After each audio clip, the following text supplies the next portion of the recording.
சிவசிவா ஜெகத்பதியான அந்த பரமேஸ்வரனுடைய பரம காருண்யத்தினால நமக்கு கதி கிடைக்கணும்னு அவனுடைய கருணையினால நமக்கு கிடைக்கப்பட்டது தான் இந்த வேதங்கள்.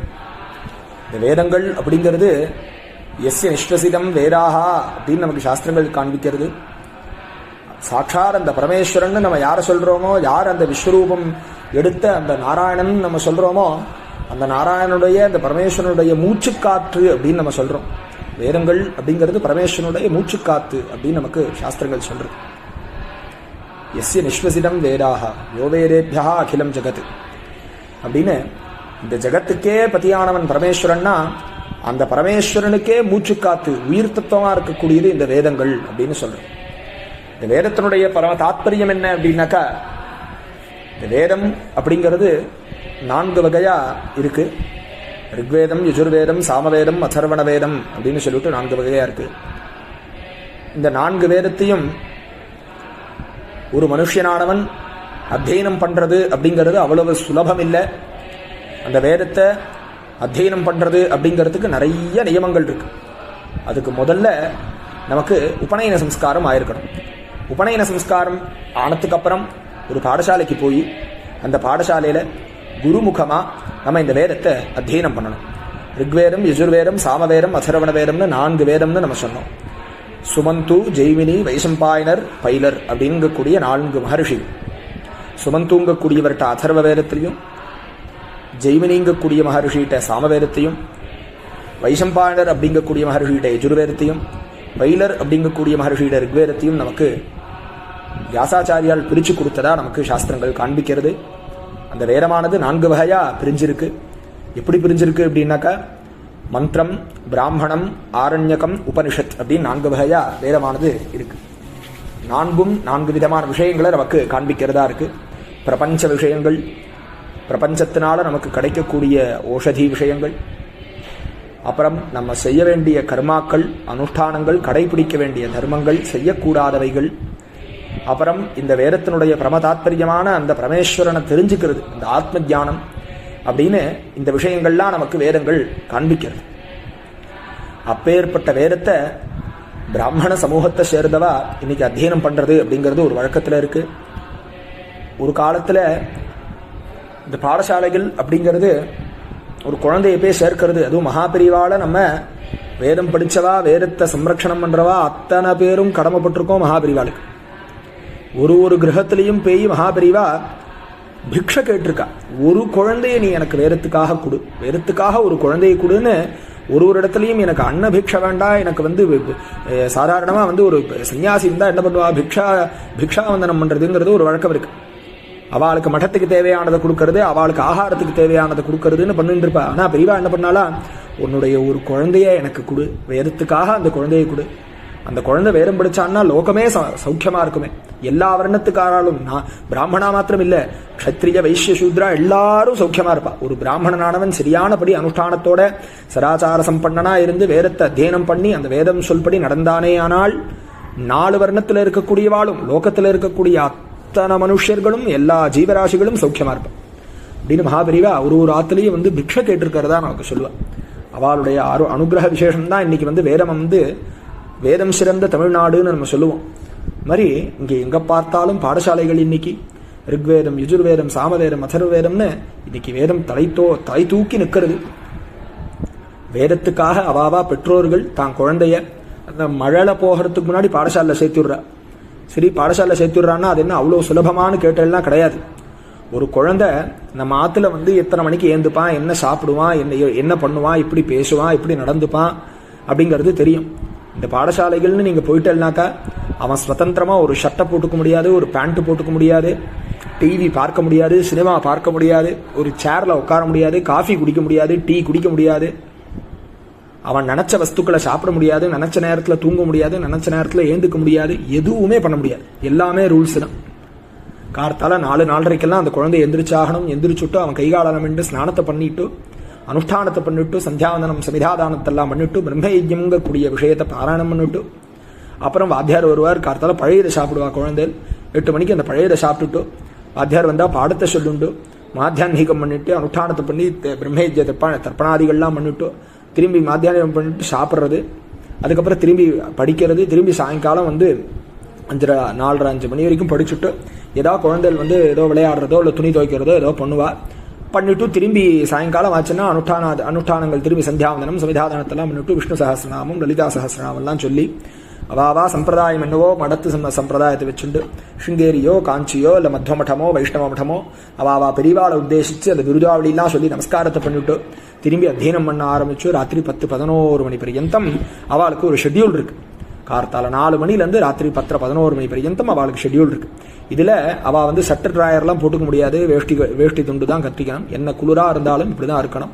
நன்னா கட்டு சிக வச்சுக்கணும், மொட்டை அடிச்சுக்கணும், நெத்தி கட்டுக்கணும்.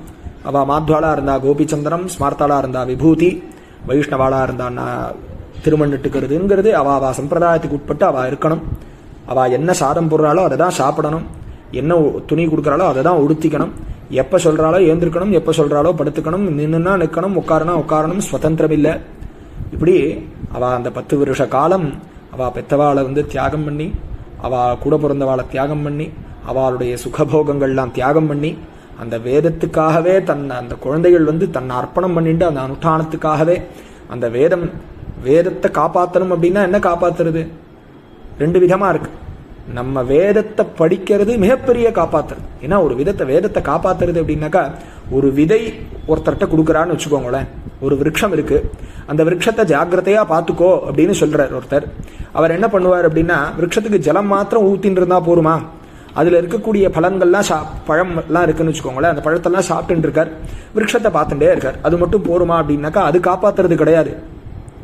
அதுல இருந்து இருக்கக்கூடிய பழத்தை தான் சாப்பிட்டுட்டு அந்த பழத்துல விதை இருக்கும் இல்லையா, அந்த சீடு, அந்த விதையை திரும்பி பூமியில போட்டுட்டு அது செடியாகி அது மரமாகணும், அந்த மரமாகி அதுல பழம் வரணும், அந்த பழம் திரும்பி அதுல இருந்து அந்த பழத்தை நம்ம எடுத்துக்கணும், அது அந்த விதையை திரும்பி மண்ணுல போடணும், அது மரமானது, அது முதல்ல செடியாகணும், செடி விருட்சமாகணும். அப்படிதான் அந்த அந்த மரத்தை காப்பாற்ற முடியும். அது மாதிரிதான் இந்த வேதத்தை காப்பாத்துறதும். வேதத்தை காப்பாத்துறதுன்னா என்னன்னாக்கா, அவளுக்கு தேவையான திரவிய சகாயம் பண்றது அப்படிங்கிறது ஒரு பெரிய விஷயம். ஏன்னா எல்லாராலையும் இன்னைக்கு வேதத்தை அத்தியனம் பண்ண முடியறது இல்லை. தசபர் ஜென்மபர் வேதாக வேதார்த்த சரஜன்மசுன்னு நம்ம சாஸ்திரங்கள் காண்பிச்சா போல 10 ஜென்மா புண்ணியம் இருந்தாதான் அந்த வேதத்தை அத்தியனம் பண்ண முடியும். ரொம்ப துர்லபம் மனுஷ சரீரம், அதுலேயும் புருஷ சரீரம், அதுலேயும் பிராமண சரீரம், அதுலேயும் உபநயன சம்ஸ்காரமாகி இருக்கிறது. அதுலேயும் புண்ணியம் பண்ணியிருந்தாதான் காயத்ரி முதலிய ஜபங்களை பண்ண முடியும். அதுலேயும் புண்ணியம் பண்ணியிருந்தாதான் வேதத்தை அத்தியனம் பண்ண முடியும். அதனால இத்தனை படிக்கட்டுகள் இருக்கு. அந்த வேதத்தை அத்தியனம் பண்ண வந்துட்டா மாத்திரம் போருமானாக்கா, எல்லாருக்கும் அந்த வேதம் வந்துடாது. எல்லாருக்கும் அந்த வேதமானது வந்துடாது. ஒரு குழந்தையும் 10 வருஷம் படிக்கிறான்னா எல்லாருமே வித்வான் ஆயிடுறது இல்லை. ஒரு குழந்தை ரொம்ப சாதாரணமா சொல்லுவான், ஒரு குழந்தை ரொம்ப அத்தியுதமா சொல்லுவான், ஒரு குழந்தை ரெண்டுக்குமே இல்லாம நடுத்தரமா சொல்லுவான். இப்படி இல்லாமல் இருக்கா. ஏன்னா எல்லாமே முக்கியம்தான். இந்த சரீரத்துல ஏதாவது ஒரு வஸ்து தேவையில்லைன்னு நம்ம சொல்லிட முடியுமோ? கண்ணு காது மூக்கு வாய் ரொம்ப பிரதானம்னு சொல்லிட்டோ கை கால்லாம் அறுத்துக்க முடியுமோ? உடம்புல எல்லாமே முக்கியம்தான். அதாவது பூவோட சேர்ந்து நாரும் மணக்கும்னா போல நாருக்கு அப்படின்னு தனிப்பட்ட முறையில எந்த வாசனையும் இல்லை. ஆனா அந்த பூவை சேர்க்கிறதோன்னும் அதனுடைய தாற்பயம் இருக்கணும். அந்த மாதிரி எல்லா வித்வான்கள் ஆனாதான் அவ பெருசு அப்படின்னு நம்ம அர்த்தம் இல்லை. ஒரு சில பேருக்கு வேதமானது புஸ்தகம் இல்லாம அப்படியே புத்தியில நின்றுடும், புஸ்தகம் இல்லாம அப்படியே சொல்லிட்டு போவா, கணாந்தம் படிப்பா, லட்சணம் படிப்பா, சாஸ்திரம் படிப்பா, ரொம்ப வித்வான்களா இருப்பா. அவ மாத்திரம் வேற லட்சணம்னு நினைச்சுக்கப்படாது. அவ ரொம்ப விசேஷமானவா. அதுக்கு அடுத்தடுத்த படிக்கட்டுகள் இருக்கு. ஒரு சில பேரால நன்னா படிக்க முடியாது, ஒரு சில பேருக்கு வாக் ஸ்பஷ்டம் இருக்காது. ஆனா அவ ஸ்ரத்தையா அனுஷ்டானம் பண்ணிட்டு வேதத்தை சொல்லிட்டு இருப்பா.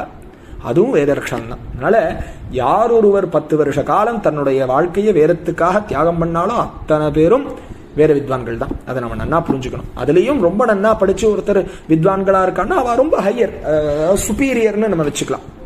அதனால இவாள்லாம் சாதாரணமா சொல்றாங்கிறதுனால அவ மட்டம்னு ஆயிடாது. வேதம் படிச்ச எல்லாருமே பரமேஸ்வரன் தான். ஏன்னா அவ்வளோ வைசிஷ்யமா சொல்லியிருக்கு.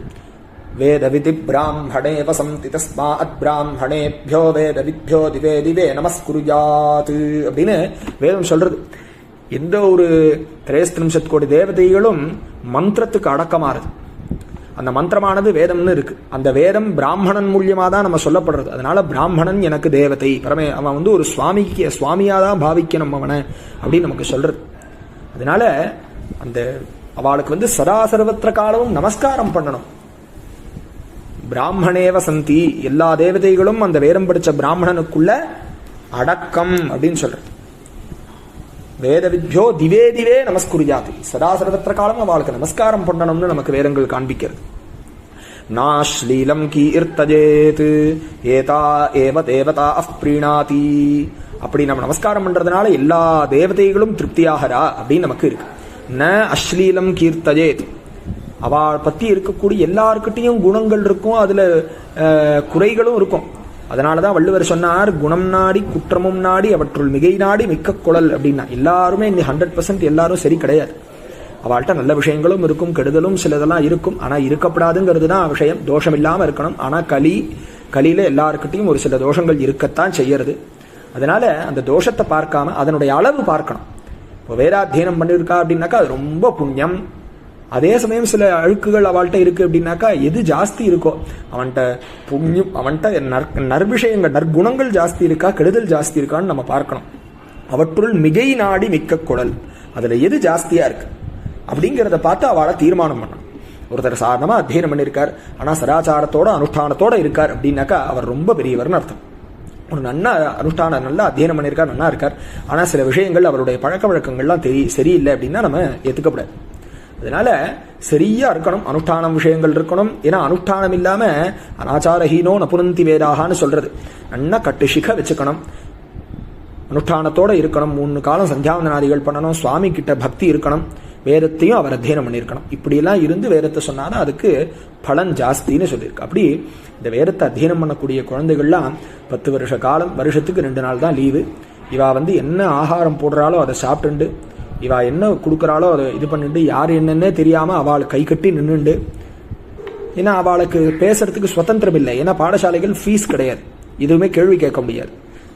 அதனால தன்னுடைய வாழ்க்கையே தியாகம் பண்ணி அந்த குழந்தை 10 வருஷ காலம் வேதத்தை படிக்கிறா. யாருக்காக அப்படின்னாக்கா நமக்காக தான். லோகத்துல ஒரு புழு பூச்சிக்கும் அதனால பிரயோஜனம் உண்டு. மனுஷர்கள் அத்தனை பேரும் சௌக்கியமா இருக்கணும், எல்லாருக்கும் நல்ல மழை பெய்யணும், எல்லாருக்கும் சூரியனுடைய காந்தியினால ஸ்ரேயஸ் ஏற்படணும், எல்லா இந்த தானியங்கள்லாம் நல்ல விளைச்சல் ஏற்படணும், எல்லாரும் சௌக்கியமா இருக்கணும்னு சொல்லிட்டு தான் நம்ம வேதத்துல பிரார்த்தனையா இருக்குன்னு நம்ம சொன்னோம். தனிப்பட்ட மனிதனுக்கு பிரார்த்தனை நீங்க இல்லை. அதனால அப்பேற்பட்ட உத்தமமான அந்த வேதத்தை அத்தியனம் பண்ணி அந்த வேதத்தை காப்பாத்துறா பாருங்க. அவளை ரட்சணம் பண்றதுங்கிறது நம்மளுடைய தலையாய கடமை. நம்ம வேதத்தை பிராமணனா பிறந்த அத்தனை பேரும் வேதத்தை படிக்கணும். அப்படி வேதம் படிக்க முடியல அப்படின்னாக்கா வேதம் படிச்சவால சௌக்கியமா நம்ம வச்சுக்கணும். வேதம் படிச்சவா சௌக்கியமா திருப்தி, அவ நன்னா இருங்கோ அப்படின்னு நம்ம ஆசீர்வாதம் பண்ணினான்னா அந்த பரமேஸ்வரனே திருப்தி ஆகிட்டான் அப்படின்னு அர்த்தம். அதனால இப்படி நம்ம சொல்லல, சாஸ்திரங்கள் காண்பிக்கிறது. வேதம் படிச்சவன் பரமேஸ்வரனுக்கு துல்லியம் அப்படின்னு நம்ம காண்பிக்கிறோம். தெய்வாதீனம் ஜெகத் சர்வம் மந்திராதீனம் து தெய்வதம் தன் மந்திரம் பிராமணாதீனம் பிராமணோ மம தேவதா அப்படின்னு நம்ம காண்பிக்கிறது. வேதம் படிச்சவாளுக்கு அவ்வளோ வைசிஷ்யம் சொல்லியிருக்கு நம்ம சாஸ்திரங்கள். அதனால அதுவும் இந்த காலகட்டத்தில் இன்னைக்கு சினிமா கூத்து டிராமான்னு இப்படி இருக்கக்கூடிய காலகட்டத்தில் இந்த ஹோட்டல் சமாச்சாரங்கள்லாம் சாப்பிடாம சினிமா பார்க்காம அந்த 10 வருஷ காலம் அவ எல்லாத்தையும் தியாகம் பண்ணிட்டு அந்த வேதத்துக்காக அவளுடைய சரீரத்தை அவ சௌக்கியத்தை அவ ரொம்ப உயர்வான அந்த டைமை இன்னைக்கு அந்த லக்ஸரியான வாழ்க்கையெல்லாம் தியாகம் பண்ணிட்டு உட்கார்றா பாருங்க. அந்த தியாகத்துக்காக தான் மரியாதை, வேற ஒண்ணுமே இல்லை. தனிப்பட்ட மனிதனுக்கு மரியாதைங்கிறது இல்லை, அந்த அவ படிச்ச வேதத்துக்கு. எவ்வளோ பெரியவாளா இருந்தாலும் அந்த தலைவணங்கிறா பாருங்க, வேதம் படிச்சவாளுக்கு நமஸ்காரம் பண்றா பாருங்க. எதனால அப்படின்னா வயசுக்கு கிடையாது, அவளுக்குள்ள இருக்கக்கூடிய வேதத்துக்காக, அந்த சைத்தன்யத்துக்காக. வேதம் பரமேஸ்வரன், அந்த வேதமானது அந்த பிராமணன் இருக்கு, அதுக்காக நான் நமஸ்காரம் பண்றேன். அந்த நமஸ்காரம் பரமேஸ்வரனை சேர்ந்தது. அதனால அதே மாதிரி அவளை அவமானப்படுத்தினாலும் அது பரமேஸ்வரனுக்கு தான் பேசும். அதனால சர்வ ஜாக்கிரதையா நம்ம கையாளணும் இந்த விஷயத்தை. இதனால ரொம்ப வைசிஷ்யமா சொல்லப்பட்டிருக்கு. இந்த கலியில நம்ம எல்லாருக்காகவும் தன்னுடைய வாழ்க்கையை தியாகம் பண்ணி தன்னுடைய குழந்தை அவ 10 வருஷ காலம் பிரிஞ்சிருந்து வேதத்துக்காக தியாகம் பண்ண பெற்றோர்கள் ரொம்ப உயர்ந்தவா. அவ பண்ணிட்டாளேங்கிறதுனால இவா மாத்திரம் சும்மா இல்லாம 10 வருஷ காலம் அந்த வாத்தியார் என்ன சொல்றாலோ, பாடசாலை நிர்வாகம் என்ன சொல்றதோ அதெல்லாம் கேட்டுண்டு அவ அந்த ஸ்ரத்தையா அந்த வேதத்தை படிச்சு பரீட்சை கொடுத்து இன்னைக்கு ஒரு இதுல இருக்கான்னாக்கா அது அதை விட பெரிய தர்மமா இருக்கு. அந்த தேவையான விஷயத்த அந்த திரவிய சகாயம் பண்றா பாருங்க, அது ரொம்ப உயர்வான தர்மம். குக்ஷௌ திஷ்டதி யஸ்யான்னம் வேதாபியாசேன ஜீரியதே குலம் தாரஜதே தேஷாம் திசபூர்வம் திசாபரம். எவன் ஒருவனுடைய வயிற்றுல இருக்கக்கூடிய உணவானது வேதத்தை சொல்லி ஜீரணமாறதோ அந்த உணவுக்கு காரணமா இருக்கக்கூடியவனுடைய 10 தலைமுறை முன்ன பின்ன மோட்சம்னு சொல்லியிருக்கு. எவ்வளோ பெரிய விஷயம் பாருங்க. ஒரு வேதம் படிச்சவனுக்கு சாதம் போட்டா அவனுடைய வேலை என்ன? வேதத்தை சொல்றது தான் வேலை. அந்த வேதத்தை சொல்லி ஜீரணமாயிடுறது அந்த சாப்பாடு. அப்ப அவன் திருப்தி, அந்த வயிறு பசி அடக்கிறா பாருங்க. அந்த பசியை அடக்கி பசிக்கு காரணமா இருக்கு. அதாவது பசி அடங்கணும் அப்படின்னாக்கா அதுக்கு என்ன பண்ணணும்? உணவு வேணும். அந்த உணவுக்கு என்ன வேணும்? அரிசி, பருப்பு, உளுந்து, காய்கறிகள், பழங்கள் இதெல்லாம் வேணும். அதெல்லாம் வாங்கி கொடுக்குறா பாருங்க. அவாவா சக்திக்கு ஏற்ப ஒருத்தர் பேர் திரவிய சகாயம் பண்ணுவா, ஒரு சில பேர். ஒருத்தர் வஸ்திரங்கள்லாம் வாங்கி கொடுப்பா. ஒருத்தர் அவளுக்கு தேவையான சில விஷயங்கள், நோட்டு புஸ்தகம், மற்ற படிப்புகள்லாம் சம்ஸ்கிருத பாடம் படிக்கணும், நோட்டு புஸ்தகம் வேணும் கேட்பா, அதை வாங்கி தருவா. ஒருத்தர் சோப்பு, சீப்பு, கண்ணாடி இந்த மாதிரி விஷயத்தை வாங்கி கொடுப்பா. ஒரு சில பேர் வேஷ்டி துண்டு வாங்கி கொடுப்பா. குளிர்காலத்துக்கு போட்டுக்கணும் ஷால்வை, ஸ்வெட்டர்னு வாங்கி கொடுப்பா. ஒரு சில பேர் அரிசி பருப்புன்னு வாங்கி தருவா. ஒரு சில பேர் பழங்களா கொடுப்பா. இது எல்லாமே புண்ணியம்தான். அவ உபயோகப்படுத்தி திருப்தி அடைகிறா பாருங்க. அதனால அது பரமேஸ்வரனே திருப்தி அடைகிறா மாதிரி. அதனால நம்மளுடைய வேதத்தை காப்பாத்துறது, வேதத்தை காப்பாத்துறவால காப்பாத்துறது நம்மளுடைய தலையாய கடமை. பிராமணாலா பிறந்த அத்தனை பேரும் வேதத்தை படிக்கணும், அனுஷ்டானம் பண்ணணும், திரிகால சந்தியாவந்தனம் பண்ணணும், சிவாராதனம் பண்ணணும். அப்படி பண்ண முடியல அப்படின்னு சொன்னா அந்த வேதத்தை படிக்கிறவால நம்ம பார்த்துக்கணும். அந்த வேதத்தை படிக்கிறவால பார்த்துட்டாலே அந்த பரமேஸ்வரனை பார்த்துட்டா மாதிரி. அதனால அவ்வளவு வைசிஷ்யம் இருக்கு இந்த வேதத்தை அத்தியனம் பண்றதுனால. அதனால சகல விதமான பாபங்களும் நிவர்த்தி ஆயிடுறது அப்படின்னு நமக்கு சாஸ்திரங்கள் சொல்றது. வேதாபியாசோஹி விப்ரஸ்ய தபப்பரமிஹோச்சியதை. பெரிய தபஸ் என்ன வேணும் அப்படின்னாக்கா வேதத்தை சொல்றதே தபஸ் தான். ஸ்வாத்யாய பிரவச்சனே ஏவேதி நாகோ மௌத்கல்யா தத்தி தபஸ்தத்தி தபஹா அப்படின்னு நமக்கு உபனிஷத் சொல்றது. வேதத்தை சொல்றதும் அந்த வேதத்தை சொல்லி வைக்கிறதும் தான் மிகப்பெரிய தவம் அப்படின்னு சொல்றார். அதுக்கு வேதம் ஆமாம் அப்படின்னு நிற்கிறது. அவ்வளவு வைசிஷ்யம் இருக்கு இந்த வேதத்தை. வேதத்தை சொல்றதுனாலையும் வேதத்தை கேட்கறதுனாலையும் எல்லாருக்கும் எல்லா விதமான ஸ்ரேயஸும் கிடைக்குங்கிறதுல எல்லளவும் சம்சயம் இல்லை. அதனால நம்ம முன்னாடி ஒரு பதிவிலேயே சொன்னோம், யார் ஒருவன் 6 நிமிஷ காலம் வேதத்தை கேட்பானோ, பசுமாட்டு தொழவத்தில் இருப்பானோ, ஹோமங்கள் நடக்கக்கூடிய இடத்துல இருப்பானோ, அந்த 6 நிமிஷம் எவன் ஒருவன் ஹவிர்கந்தோ கவாம்பிரேணுகோ பிரம்மகோஷஸ்ததைவச்ச, அப்பேற்பட்டவனுக்கு எல்லா விதமான பாபங்கள்லேருந்தும் அவன் நிவர்த்தியாகி சகல ஸ்ரேயஸ் அடையிறான் அப்படின்னு இருக்கு. அதனால இந்த வேதத்தை காப்பாத்துறதுங்கிறது நமக்கு தலையாய கடமை. இந்த காலகட்டத்தில் எல்லா விதமான சுகங்களையும் தியாகம் பண்ணிட்டு ஒரு குழந்தை வேதத்துக்காக வரான், ஒரு பெற்றோர்கள் வேதத்துக்காக தான் குழந்தைய தியாகம் பண்றாங்கிறதுலாம் மிகப்பெரிய தர்மம். அதனால அவளை காப்பாற்ற வேண்டியது நம்ம ஒரு பிராமணனுடைய தலையாய கடமை. அவா திருப்தியானா பரமேஸ்வரனே திருப்தியானத்துக்கு சமம். அதனால எல்லாரும் வேத ரட்சணம் பண்ணணும், கோ சம்ரக்ஷணம் பண்ணணும், பிராமணர்களாக இருக்கணும். அவ அனுஷ்டானமா இருந்தா லோகத்தில் இருக்கிற எல்லாரும் சௌக்கியமா இருப்பா அப்படின்னு சொல்லிட்டு இந்த பாஷணத்தை இங்கே பூர்த்தி பண்றேன். சிவசிவம்.